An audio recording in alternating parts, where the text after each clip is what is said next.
The elevator doors opened to reveal something that should not have existed on the 47th floor of a private cardiac research facility at 9 in the morning on a Thursday. Dr. Amara Chen stood in the glass-walled observation corridor of the Whitmore Institute for Advanced Cardiology, holding a tablet that displayed a heart rhythm that had been declared medically impossible 3 hours earlier. The building was almost empty because the quarterly board meeting had pulled most of the senior staff to the conference wing, leaving the research floors in their usual sterile silence. Amara was 38, wearing surgical scrubs beneath a white coat that bore her name in navy embroidery, and she carried the particular stillness of someone who had learned to control her breathing during 12-hour surgeries where a single tremor could end a life. To her colleagues, she was the attending cardiovascular surgeon who had published 17 papers before turning 35 and whose reputation for precision had made her untouchable. To the rest of the building, she was the woman who arrived before dawn and left after midnight, who never attended the holiday parties, and whose office contained exactly one personal photograph that she kept face down in the top drawer. She had been standing in this corridor for 23 minutes, staring at the data, trying to reconcile what the monitors were telling her with everything she understood about human physiology. The heart in question belonged to a man 3 floors below her in the intensive care unit, a transplant recipient whose body should have rejected the organ within hours based on every model they had. But the rhythm was stabilizing, the immune markers were normalizing, and Amara could not explain why. She was about to call the immunology department when the sound of sneakers squeaking against polished tile made her turn her head. 2 boys appeared at the end of the corridor, moving with the cautious speed of people who knew they were not supposed to be there.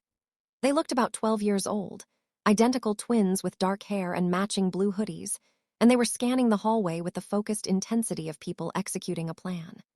They spotted her and their eyes widened, but instead of running, they approached with the kind of determined energy that usually preceded either a brilliant question or a complete disaster. Amara lowered her tablet, her mind already calculating the fastest route to security. The taller one, or perhaps just the one standing straighter, raised both hands in a gesture of peace. The other one glanced over his shoulder toward the elevator bank before locking his gaze on her. "We need you to pretend you know us," the first boy said, his voice low and urgent. "Just for 10 minutes. There's a nurse with a clipboard coming up from oncology, and if she sees us alone again, she's going to call our caseworker." Amara blinked, her carefully maintained composure fracturing slightly. "I don't understand what you're asking me to do." "We're looking for our mom," the second boy said, stepping closer. "She's in surgery right now, and we got separated in the cafeteria, and the hospital rules say unaccompanied minors get flagged. We just need you to stand here and look like you're supervising us until the nurse passes." Amara looked past them toward the elevator. She could see the faint glow of the floor indicator rising, the numbers climbing from 38 to 41. She looked back at the boys, taking in the frayed cuffs of their hoodies and the way their shoes were clean but worn through at the heels. "I am not qualified to lie to hospital staff about child supervision." The first boy's expression shifted into something almost pleading. "You don't have to lie. You just have to stand there. We'll do the rest. Please. If they call our caseworker again, we get flagged as flight risks and Mom loses the custody evaluation points." There was something in the desperation of the statement that caught her, a tone she recognized from the families she spoke to after surgeries when the outcomes were uncertain and the next steps were unclear. It was the sound of people holding onto something fragile with both hands, terrified of what would happen if they let go. Amara felt a strange pressure building in her chest, an unfamiliar sensation that had nothing to do with the medical mystery she had been unraveling moments before. She looked at the tablet in her hands, then at the elevator numbers now reading 45. 10 minutes, Amara said, her voice dropping into the controlled register she used when giving instructions in the operating room. "Stay within my line of sight." The boys moved to stand beside her just as the elevator doors opened, and a woman in navy scrubs stepped out, carrying a clipboard and wearing an expression of bureaucratic determination. Her eyes scanned the corridor, landing on the twins before narrowing in recognition. She started walking toward them with the gait of someone who had already written the incident report in her mind. "There you are," the nurse said, her voice sharp with the kind of frustration that comes from repeating the same instructions too many times. "I specifically told you both that the research floors are restricted. Unaccompanied children are not permitted above the 35th floor, and you know this because we have had this exact conversation twice this week." She stopped abruptly as Amara turned to face her fully. Amara did not raise her voice or change her expression, but the simple act of directing her complete attention toward the nurse seemed to alter the atmospheric pressure in the corridor. It was a presence she had developed over years of commanding operating rooms where 15 people needed to follow her instructions without hesitation. "Is there a problem with my nephews?" Amara asked, her tone precise and cold enough to lower the temperature. The nurse faltered, her clipboard dipping slightly. "I was not aware they were with a guardian, Dr. Chen. They have been unattended in multiple departments this morning, and hospital protocol requires that I report minors who are." Amara raised one hand, a minimal gesture that somehow conveyed absolute finality. "They were searching for me because we became separated during rounds. They are now located. You may continue with your responsibilities." The dismissal was surgical. The nurse's face flushed. She mumbled something that might have been an apology, and she retreated toward the elevator with enough speed to suggest she would not be returning. The moment the doors closed behind her, both boys exhaled in perfect synchronization, their shoulders dropping several inches. "That was incredible," the taller one said, genuine admiration in his voice. "You didn't even raise your voice and she just left." "I am trained to manage high-pressure situations," Amara replied, already regretting the decision. "I am not trained to participate in elaborate deceptions involving hospital security protocols." The second boy grinned, pulling a worn notebook from his hoodie pocket. "I'm Marcus. He's Julian. You're really good at the intimidating doctor thing. Do you practice in the mirror?" Amara felt the corner of her mouth threaten to move, an involuntary response she immediately suppressed. "Where is your mother actually located?" The boys exchanged a glance that contained an entire conversation. Julian shifted his weight, suddenly looking much younger than 12. "She's in the waiting area on the surgical floor. She's been there since yesterday afternoon waiting for news about our dad.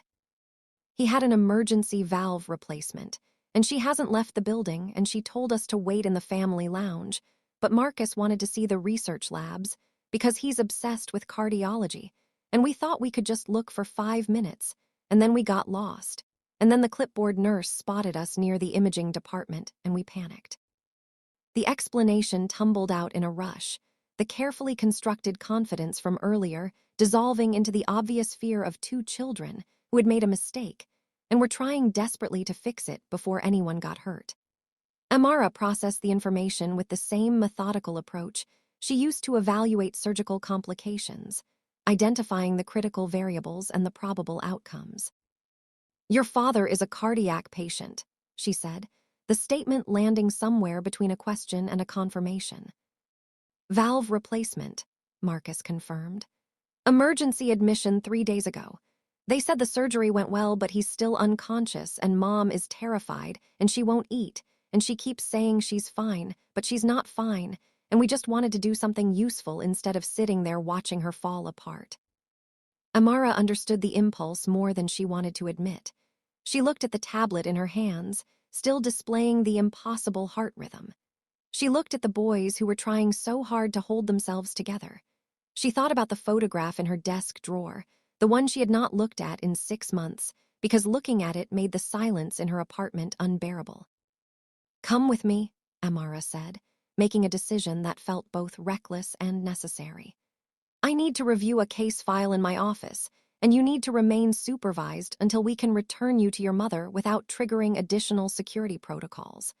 This is a temporary arrangement for logistical purposes and should not be interpreted as anything beyond practical necessity." She led them down the corridor toward her office, a space that was even more austere than the hallway, containing nothing but medical texts, a standing desk, and the single overturned photograph. Marcus immediately gravitated toward the bookshelf, running his fingers along the spines of surgical journals. Julian stood in the center of the room, taking in the deliberate emptiness with an expression that suggested he understood exactly what it meant. "You don't have any pictures," Julian observed quietly. "Photographs are a distraction," Amara replied, logging into her computer with sharp, efficient keystrokes. "Or a reminder," Julian said, his voice softer now. "Sometimes people need reminders that other things exist outside of work." Amara's hands stilled on the keyboard. She turned slowly to look at the boy who was now studying the face-down frame on her desk with an intensity that felt invasive and uncomfortably perceptive. "You are 12 years old and should not be providing psychological analysis to attending physicians." "I'm 13, Julian corrected. "And my mom says the same thing about herself. She's a trauma nurse, and she used to have pictures everywhere, and now she doesn't have any because looking at them makes her remember Dad when he was healthy, and it hurts too much, so she just works double shifts instead." The observation hit with unexpected precision, cutting through the careful distance Amara had constructed around herself. She looked at Marcus, who had stopped examining the books and was now watching his brother with concern. She looked back at Julian, whose eyes held a kind of exhausted wisdom that no 13-year-old should possess.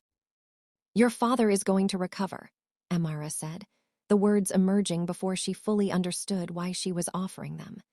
"Valve replacements have excellent long-term outcomes when performed correctly, and if he is 3 days post-op and stable, the probability of positive recovery is statistically significant." Marcus turned from the bookshelf. "What percentage?" Amara appreciated the specificity of the question. "Assuming no complications and adherence to cardiac rehabilitation protocols, approximately 92% achieve full functional recovery within 6 months." She watched the tension in Marcus's shoulders ease slightly, the exact response she had intended to create.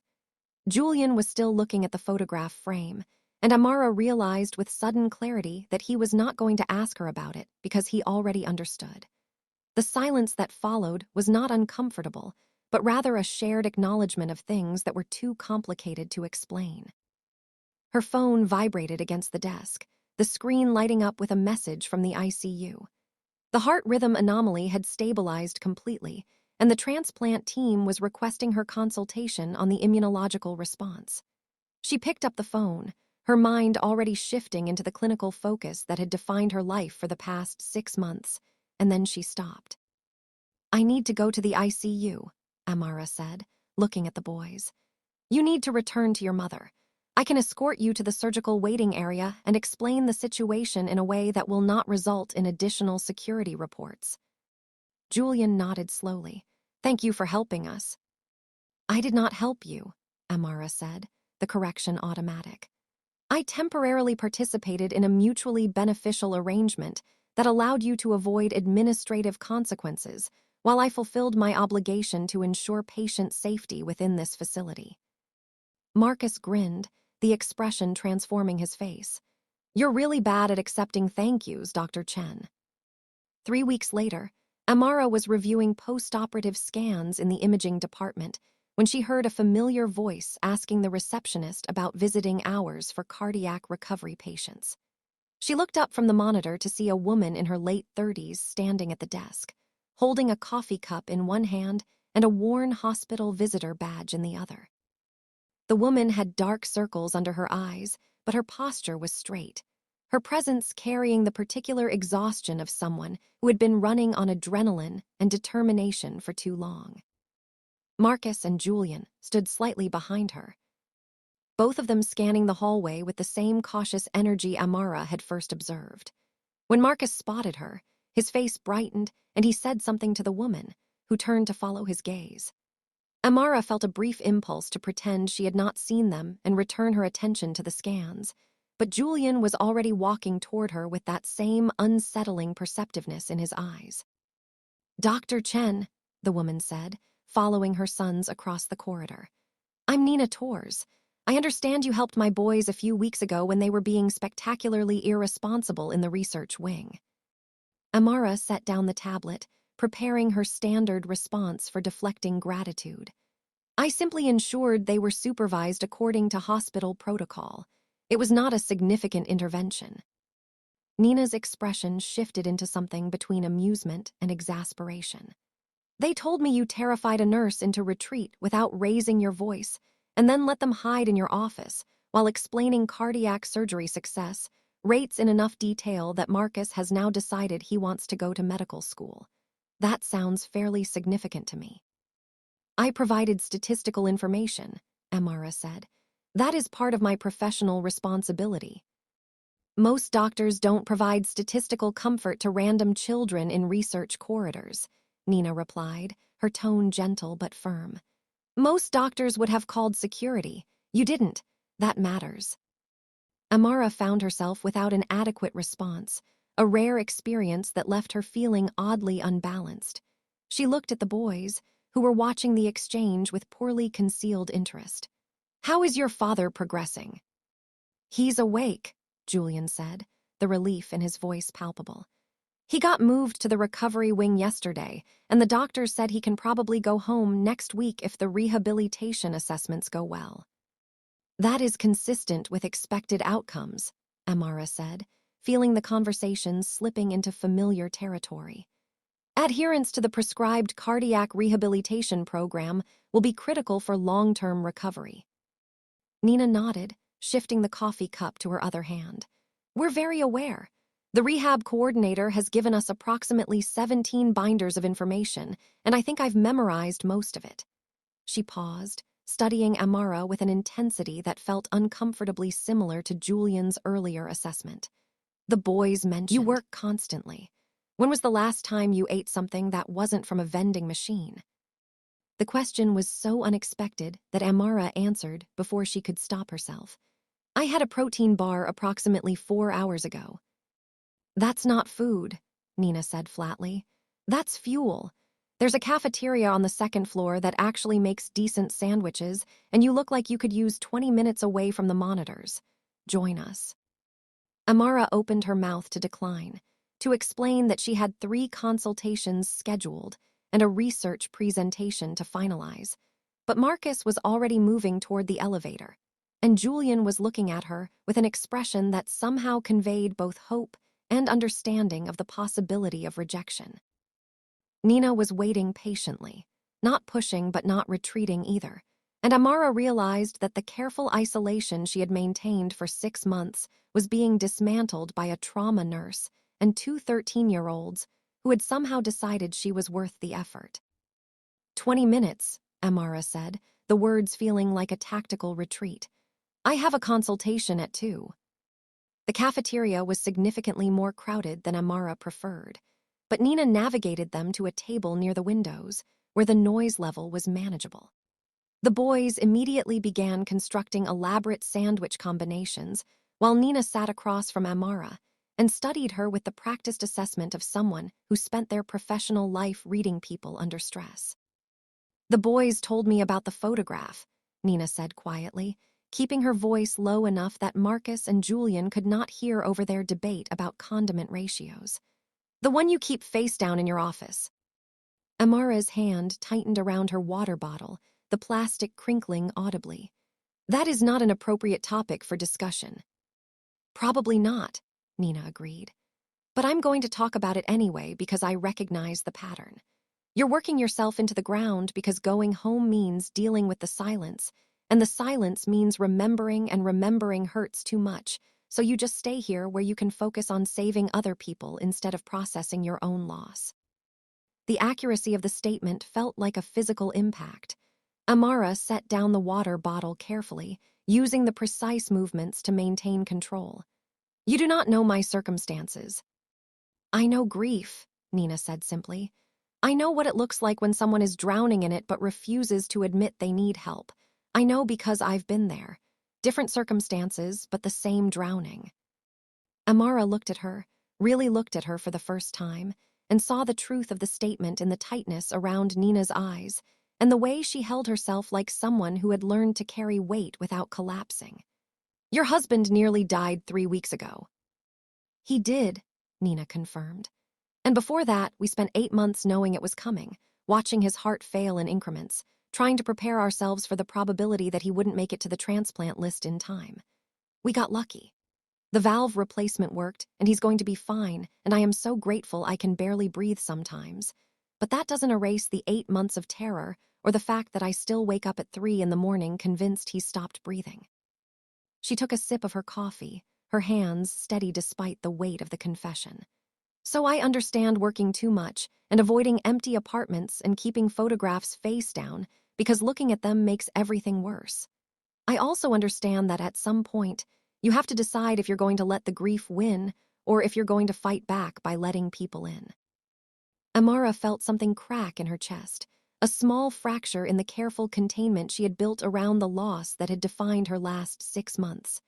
My partner died in a car accident in June, she heard herself say, the words emerging without permission. We had been together for 11 years, and we were supposed to get married in August, and instead I was identifying her body in the hospital where we both worked and planning a funeral, and then going back to work because work was the only thing that made sense. Nina reached across the table and placed her hand over Amara's, the gesture simple and grounding. I'm sorry. That's unbearable and unfair, and I'm sorry you're carrying it alone. I don't know how to carry it any other way, Amara admitted, her voice barely above a whisper. So let other people help, Nina said gently. Let people who understand loss sit with you while you figure out how to keep breathing. You don't have to do it alone just because you're capable of surviving alone. 6 months later, Amara found herself in a place that would have seemed impossible during those first careful conversations in the cafeteria.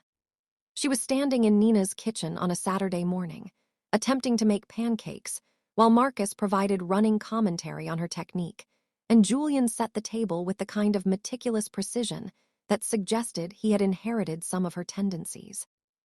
Nina's husband, David, was sitting at the kitchen counter reading the newspaper and occasionally interjecting with unhelpful suggestions about batter consistency. The kitchen was warm and chaotic and nothing like the sterile silence of Amara's apartment, and she had stopped trying to convince herself that she did not need this. Nina walked in from the living room, kissed David on the cheek, and then rescued the spatula from Amara's hand with practiced efficiency. You manage cardiac surgeries, Nina said, flipping the pancakes with casual expertise. I'll manage breakfast. It's a fair division of labor.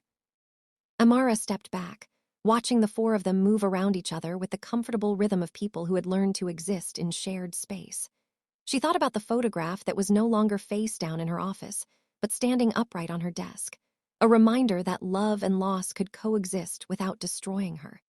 She thought about the way grief had stopped being something that crushed her and had become something she could carry while still moving forward. 1 year later, Amara was reviewing surgical schedules when her phone rang with Nina's number. The panic in Nina's voice was immediate and visceral, cutting through the professional distance Amara automatically maintained during work hours. It's David, Nina said, her words tumbling over each other.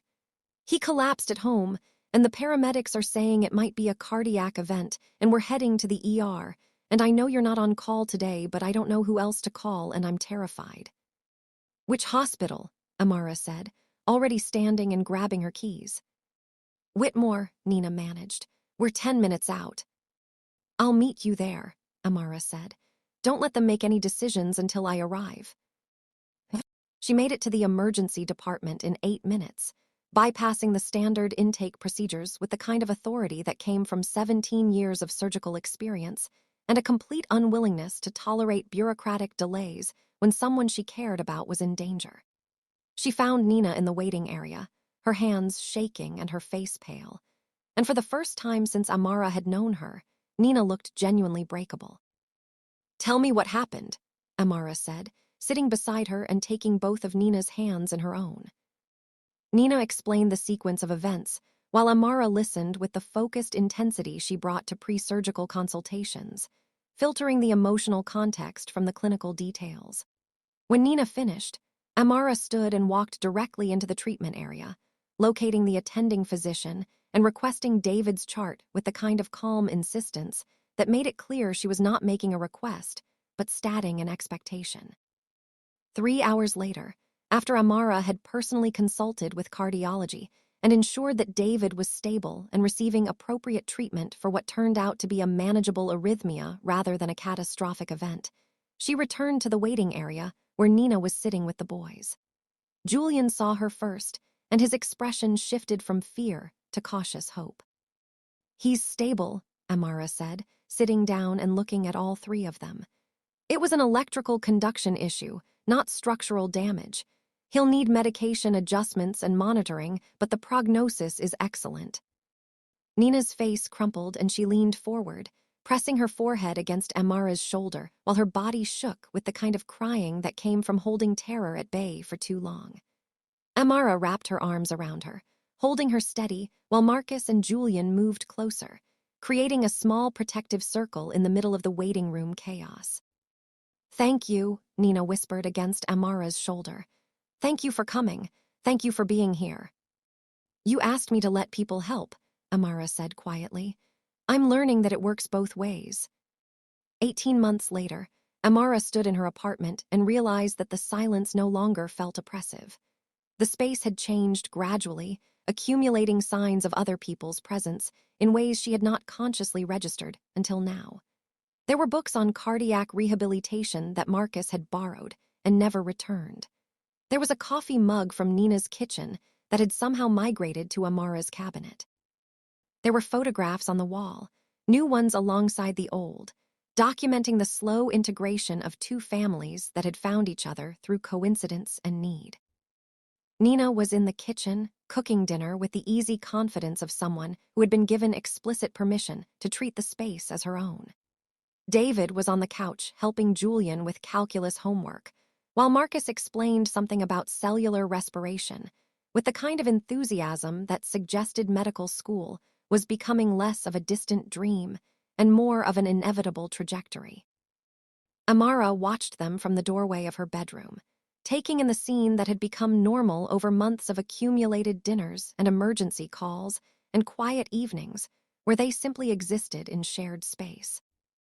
Nina looked up from the stove and caught her watching. She smiled, the expression warm and knowing, and Amara felt the familiar pressure in her chest that she had learned to recognize not as grief, but as the terrifying vulnerability of caring about people who could be lost. "You're overthinking," Nina said, crossing the kitchen to stand beside her. "I can see it from here." "I'm processing," Amara corrected. "There is a difference." Nina laughed, reaching out to take Amara's hand. "You've been processing for 18 months. At some point, you're allowed to just accept that this works and stop waiting for it to fall apart."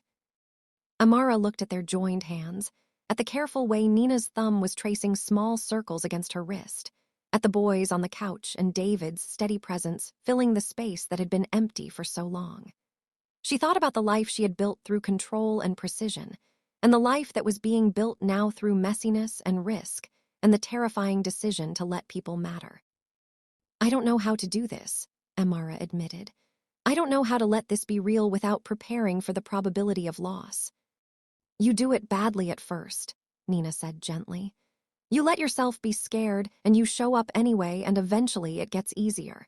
You trust that the people who matter will stay, and the ones who understand loss will help you carry it when it comes back." 5 years later, Amara stood in the same glass-walled observation corridor where she had first encountered two boys who needed someone to pretend to know them. The building was different now, expanded and modernized, but the corridor remained the same.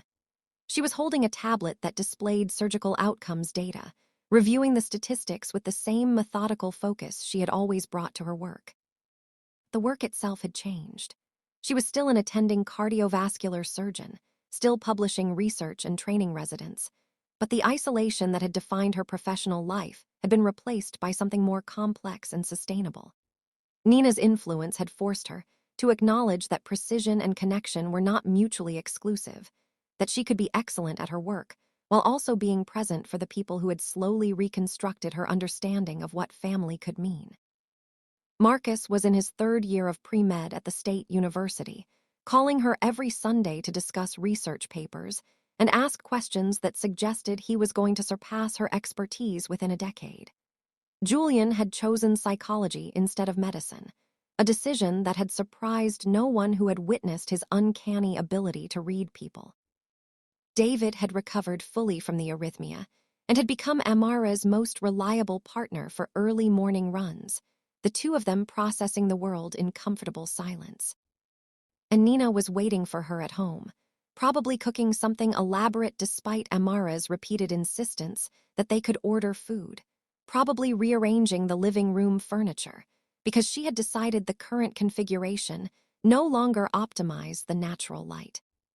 Amara's phone vibrated with a message. She glanced at the screen and saw Nina's name followed by a simple question that carried years of accumulated meaning. Coming home soon. Amara looked at the data on her tablet, at the heart rhythms and recovery statistics that had once been the only language she trusted. She looked at the message on her phone, at the assumption of home as a shared space rather than a solitary retreat. She thought about the photograph on her desk that now sat beside newer photographs, about the way grief and joy had learned to exist in the same space, about the 13-year-old boy who had once told her that people needed reminders that other things existed outside of work. She typed a response, the words simple but weighted with everything she had learned about letting people matter. "Leaving now. I'll pick up the wine you like." She sent the message and stood for one more moment in the corridor where her life had changed, where two boys had asked her to pretend to know them and had somehow made the pretending real. Then she picked up her coat and walked toward the elevator, toward the noise and chaos and terrifying vulnerability of a life that was no longer defined by what she had lost, but by what she had chosen to build from the breaking. The data could wait until morning. The people who mattered were waiting now, and Amara had finally learned that some things were more important than the comfortable distance of professional precision. She had learned that sometimes the bravest thing was not performing a perfect surgery, but showing up for dinner and trusting that the people who had found her in the corridor would still be there tomorrow, still willing to help her carry whatever came next. The elevator doors closed, and Amara checked her reflection in the polished metal, seeing not the isolated surgeon who had stood in this building 5 years ago, but someone who had learned to exist in the space between control and connection, someone who had been broken and rebuilt, and was still learning how to trust that the rebuilding would hold.